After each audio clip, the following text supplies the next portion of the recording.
In the manner of my friend, I was at once struck with an incoherence, an inconsistency, and I soon found this to arise from a series of feeble and futile struggles to overcome an habitual trepidancy, an excessive nervous agitation.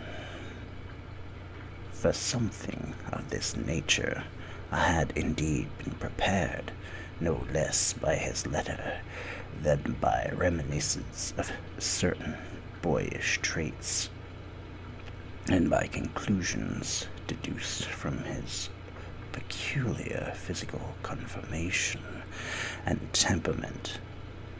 His action was alternately vivacious and sullen. His voice varied rapidly from a tremulous indecision, when the animal spirit seemed utterly in abeyance, to that species of energetic concision, that abrupt, weighty, unhurried, and hollow-sounding enunciation, that leaden, self-balanced, and perfectly modulated guttural utterance, which may be observed in the lost drunkard, or the irreclaimable eater of opium, during the periods of his most intense excitement. It was thus that he spoke of the object of my visit, of his earnest desire to see me, and of the solace he expected me to afford him. He entered at some length into what he conceived to be the nature of his malady. It was, he said, a constitution and a family evil, and one for which he despaired to find a remedy. A mere nervous affection, he immediately added, which would undoubtedly soon pass off. It displayed itself in a host of unnatural sensations.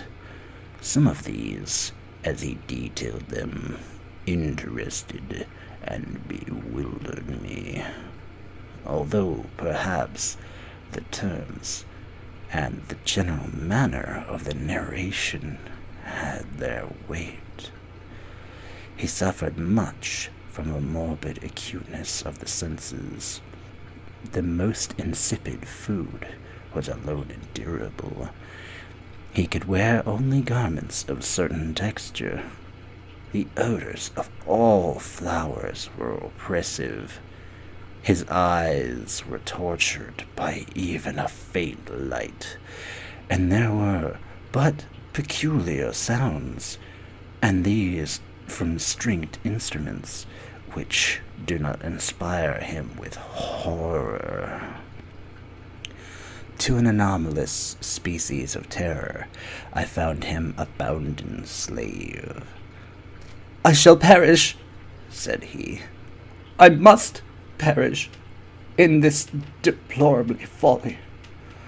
Thus, and not otherwise shall I be lost. I dread the events of the future, not in themselves, but in the results. I shudder at the thought of any, even the most trivial, incident which may operate upon this intolerable agitation of soul. I have, indeed, no abhorrence of danger, except in its absolute effect, in terror, in this unnerved, in this pitiable condition.